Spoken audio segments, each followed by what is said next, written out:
последнего видео была заменена головка цилиндра в сборе. Подшипники распредвала, к слову сказать, чувствовали себя не очень. Также заменен магнит генератора, но это все никакого влияния не оказало.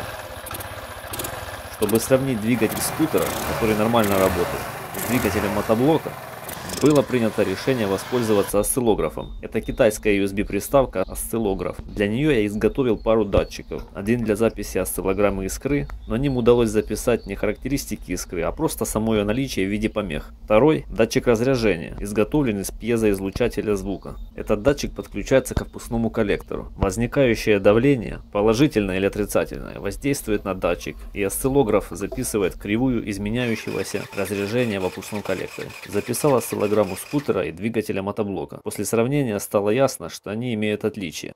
Желтые штрихи – это искровые импульсы. В четырехтактном скутере одна искра рабочая, вторая холостая. Кривая бирюзового цвета – это изменение давления в опуске.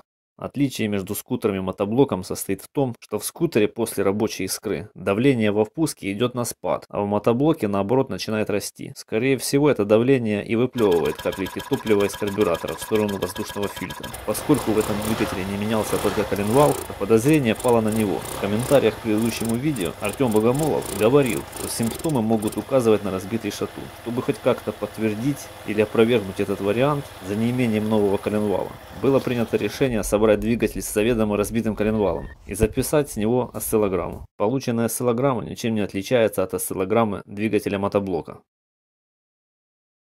Этот коленвал так разбит, что с ним двигатель даже не запускается.